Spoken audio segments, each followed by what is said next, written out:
l'investissement en défense et l'ESG ne sont pas incompatibles, pas forcément. La logique, c'est vraiment, dans un monde où la sécurité européenne est redevenue un enjeu majeur, on considère que ne pas financer la défense, c'est aussi fragiliser la stabilité et la démocratie. Donc, en fait, on est bien sur le pilier S de l'ESG et ça contribue positivement à ce pilier. Ensuite, pour l'épargnant, le plus important, en fait, c'est de bien comprendre ce qu'il y a derrière les différents labels et d'investir en accord avec ses propres valeurs. Est-ce que des fonds commencent à intégrer la défense dans leur univers d'investissement responsable ? Oui, les sociétés de gestion en Europe revoient petit à petit leur politique d'exclusion et réintègrent, par exemple, l'aéronautique de défense, les systèmes de protection, mais toujours avec une ligne rouge. Les armes interdites par le droit international sont exclues.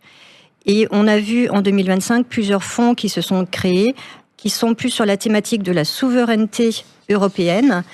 Et ces fonds-là intègrent une part de défense. Ce qui veut dire que du point de vue des épargnants, on peut dire concrètement qu'un fonds labellisé ISR, comme vous l'avez évoqué tout à l'heure, par exemple, peut investir dans des entreprises de la défense ? Tout à fait. Si vous investissez dans un fonds labellisé ISR, où on peut aussi parler des fameux articles 8 au sens de la réglementation SFDR, là, vous pouvez retrouver des entreprises de la défense, toujours sélectionnées selon des critères stricts, respect des droits humains, lutte contre la corruption, empreinte carbone, gouvernance solide.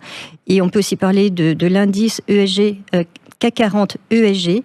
Il exclut explicitement les entreprises avec des activités dans les armes controversées, mais il intègre désormais des entreprises à double activité, et on pense notamment à Safran, qui vient de l'intégrer récemment.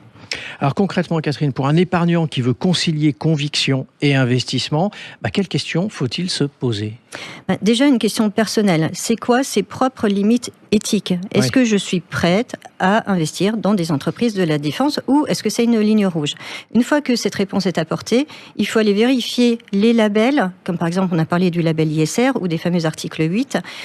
Quand un fonds est labellisé, il y a un document extra-financier qui est produit et qui vous donne en fait l'ensemble des exclusions qui ont été faites.